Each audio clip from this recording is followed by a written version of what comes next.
단맛 중독은요, 점점 더 강한 걸 찾게 돼요. 우리 몸에 직격탄을 날리는 게 과당이에요. 빵 먹고 떡 먹고 포도당이 넘쳐나는데 과일까지 먹어. 간에 지방간으로 쌓일 수밖에 없는 거예요. 과당 제로 소주라는 상품이 얼마나 넌센스냐는 거죠. 과당이 들어가 봐야 얼마나 들어갔을까. 당연히 알코올이 나쁜데 과당은 요만큼 넣던 거를 제로입니다. 대한민국 국민으로서 이 탄수화물 자꾸 멀리하라 그러면 오래 못 하겠더라고요. 저는 참 짜증도 나고 맛있는 게 손쉽게 먹을 수 있는 게 탄수화물이거든요.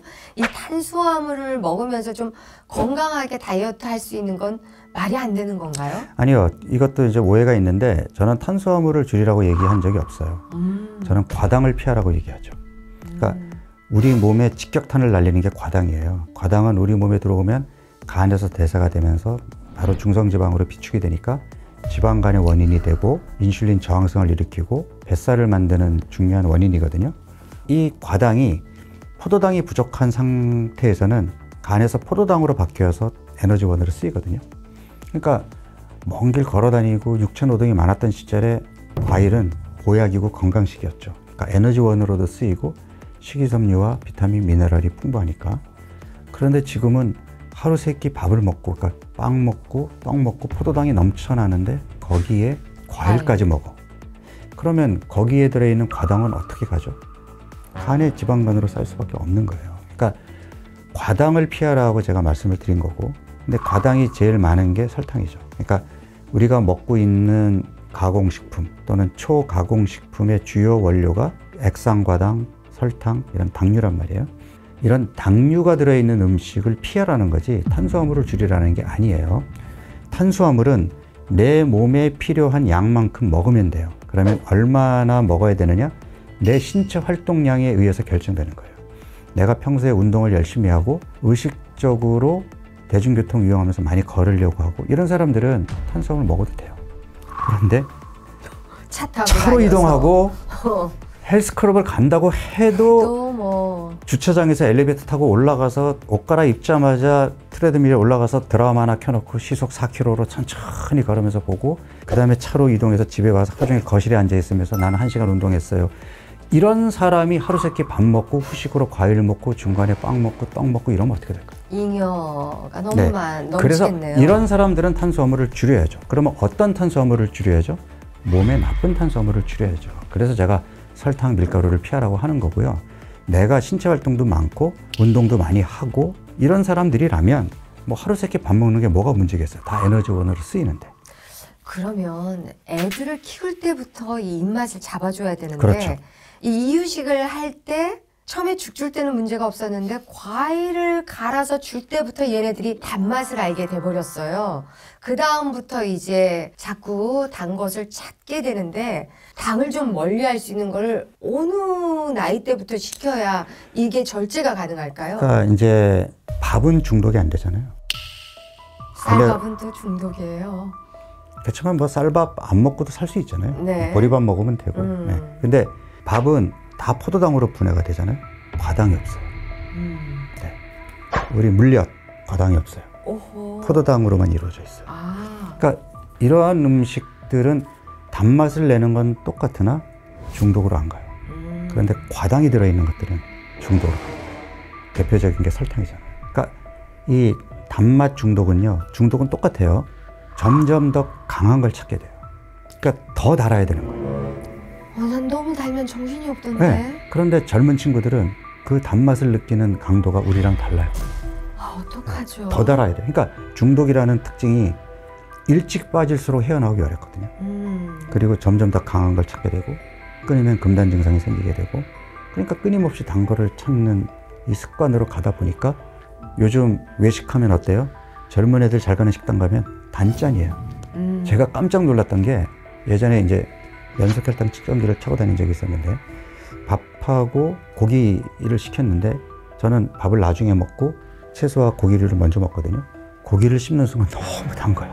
고기가요? 그러니까 양념에 설탕이 많이 들어가잖아요. 젊은 애들은. 아, 양념고기를 시켰군요. 그러니까 고기만 먹었는데 혈당이 올라가는 게 보이더라고요. 네, 그래서 젊은 친구들이 지금 단순히 청량음료라든지 아이스크림이라든지 이런 누가 봐도 설탕 음식이라고 하는 것 말고도 일반 식사에서도 알게 모르게 숨어 있는 당이 많아요. 그렇죠. 네, 지금 당뇨 인구가 폭발적으로 늘고 있는데 20, 30대 당뇨 환자들이 과거에 비해서 급격하게 늘었거든요. 그러니까 당뇨 발생 연령이 낮아졌다는 건 뭐죠? 훨씬 어린 나이에서부터 당 중독이 된 거예요.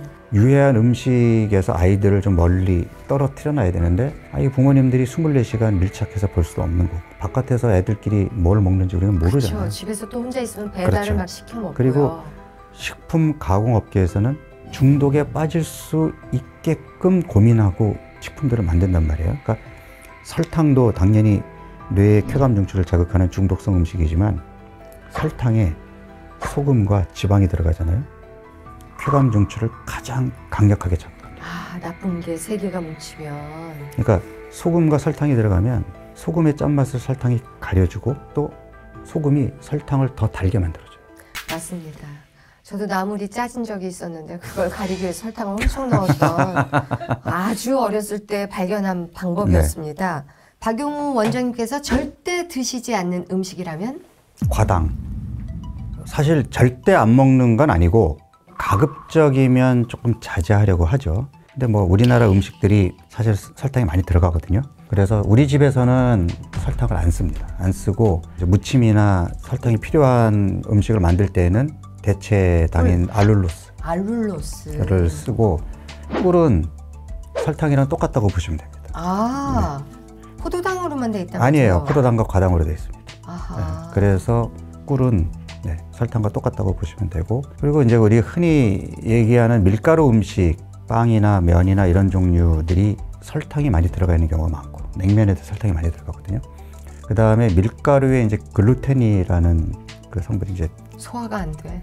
그렇죠. 그러니까 양이 많아지게 되면 장에서 이 장벽을 좀 느슨하게 만드는 효과가 있어요. 그러면 장내 소화되지 않은 음식 찌꺼기라든지 내 독소라 그래가지고 유해한 박테리아가 내는 이제 그런 물질들이 그 느슨해진 틈을 타고 몸으로 들어와서 염증을 유발하기도 하거든요. 근데 이 밀가루가 주는 그런 효과가 사람마다 너무 다른 거예요.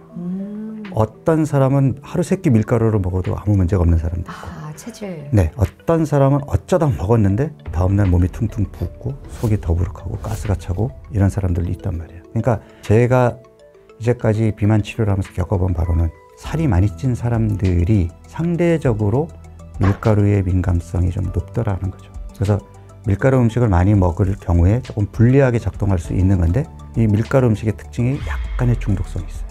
네, 엑솔핀이라고 하는 그 몰핀과 유사한 작용을 그런 작용을 하는 그런 물질이 생성이 되기 때문에 쫄깃쫄깃 칼국수, 쫄깃쫄깃 수제비.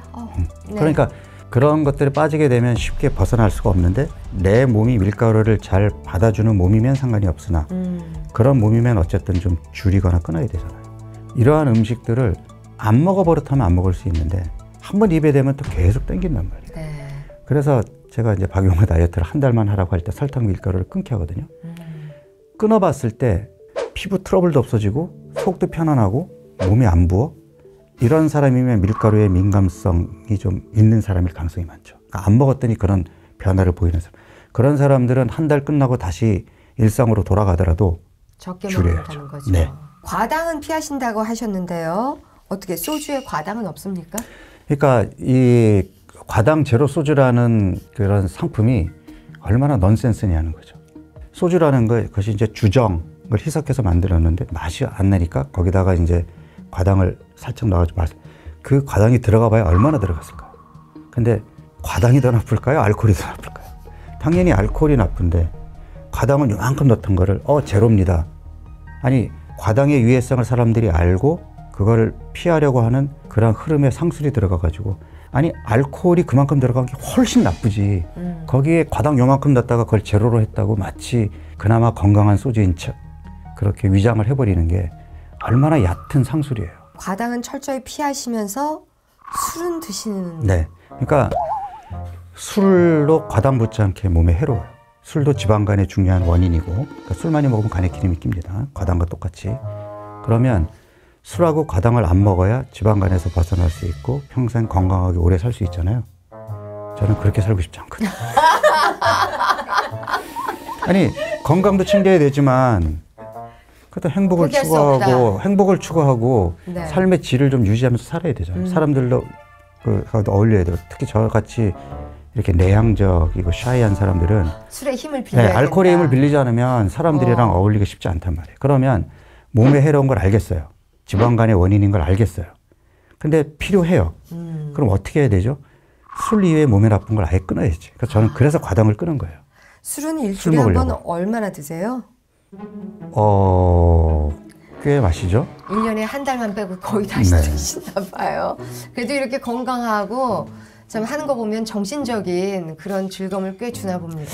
그러니까 우리가 뭔가 하나를 얻기 위해서는 또 양보하는 것도 있어야 되잖아요. 그럼 제가 술로 조금 사람들이랑 어울리면서 행복한 시간을 보내기 위해서는 또 양보하는 것도 있어야 되잖아요. 그래서 그 양보한 게 이제 과당. 그래서 설탕을 가급적 피하려고 하는 거고, 또 하나 양보하는 게 그래도 간에게도 휴가를 줘야 되지 않겠어요. 네. 그래서 한 달 동안은 간이 충분히 쉴 수 있게끔, 뭐 과당은 오래 안 먹었으니까 거기에 술도 끊고, 간이 충분히 쉬기 위해서는 간에게 쓸데없는 일을 시키지 않는 것도 필요하지만 간에게 도움이 되는 영양소들을 챙겨 먹는 게 중요해요. 그게 이제 아미노산, 양질의 단백질이거든요. 그래서 좋은 단백질을 더 잘 챙겨 먹으려고 하고, 잠을 충분히 자면서 자고 있는 동안에 우리 몸들이 휴식을 취하니까 그런 노력으로 한 달 동안 간을 애기간으로 만들어 놔야 그 다음에 조금 더 일을 시켜도 제가 덜 미안하니까요. 술은 어떻게 드세요? 우유 좀 드시고 시작하세요? 안주를 드세요? 저는 일단 빈속에 술을 안 먹습니다. 아, 그 짜릿한 기분은 또 포기를 하시는군요. 네. 위장관에 음식을 채워놓고 술을 마셔요. 어허. 보통 우리나라 사람들 그 음주 문화를 보면 작정하고 마시는 날은 저녁 식사 때부터 돌잖아요. 그렇죠. 참아요, 그때는. 네, 위에 그때는. 굉장히 안 좋습니까? 아니, 그게 아니라 길게 가기 위해서. 네, 그러니까 빈속에 술을 마시면 빨리 취하고 더 이상 술을 빨리 취하고 빨리 집에 가고 싶다는 빨리- 분도 있어요. 네, 그런 분들은 급하게 마셔야죠. 급하게 네. 마시고 빨리 집에 들어가서 이제 숙면을 취하셔야 되지만 이게 즐거워서 밤이 좀 길고 싶단 말이에요. 처음부터 무리하시면 안 되죠. 아하. 그러니까 처음에는 음식으로 배를 좀 채워놓고 그 다음에 술을 마시면 2차로 넘어가잖아요. 굉장히 유리한 환경이 됩니다. 아하. 이미 1차에서부터 취했던 사람들과 내가 상대해야 되거든요. 네. 나는 이미 위장관에 음식이 가득해서 혈중 알코올 농도가 좀 낮은데 그때부터 상대하게 되면 쉬워지죠. 대신 그 뒤치다거리 다 하셔야 됩니다. 그런 경우도 있어요. 그래서 제가 한 달 동안 술을 끊을 때 이제 어쩌다 술자리에 가게 되면 그분들 집에 다 태워 그렇죠. 집에 마무리를 보내주고 해줘야 집에 되니까. 가야 되는 일도 있습니다. 안주도 같이 드세요? 당연하죠. 식사를 하신 다음에도 네. 그럼 칼로리가 너무 높아지지 않나요? 그래서 가급적이면 몸에 좋은 안주를 먹으려고 노력하죠. 예를 들면 생선회. 생선회 고급입니다. 아니 귀한 나의 몸에 좋은 음식을 채워넣어야죠. 네. 그다음에 또 제가 좋아하는 안주가 황태. 황태, 먹태. 네, 먹태, 황태 좋아하죠. 그래서 가급적이면 뭔가 거기에 인위적인 걸 가미하지 않은 있는 그대로의 황태를 저는 좋아합니다. 끝으로 저희 의사친 독자분들에게 하신 말씀, 당부 말씀 있으면 좀. 아니 제가 이제 의사의 말을 따르되 의사의 행동은 따라하지 말라고 얘기했거든요. 그러니까 그건 뭐냐 하면 저도 건강 전문가지만 평생을 건강 모범생으로 살 수는 없어요. 그리고 그렇게 살고 싶지도 않고요. 그래서 여러분들만의 건강 노하우를 찾으시라는 말씀을 드리고 싶어요. 그러니까 늙어 죽을 때까지 건강을 내 인생의 최고의 목표로 삼겠어. 이런 분은 안 계시잖아요. 그렇지만 건강이 따라 주어야 내가 하고 싶은 일을 행복하게 할 수 있다는 거죠. 그러니까 내가 이 건강을 찾기 위한 나만의 방법. 저 같으면 이제 한 달 동안 술 끊고 이제 이렇게 몸을 건강하게 만들잖아요.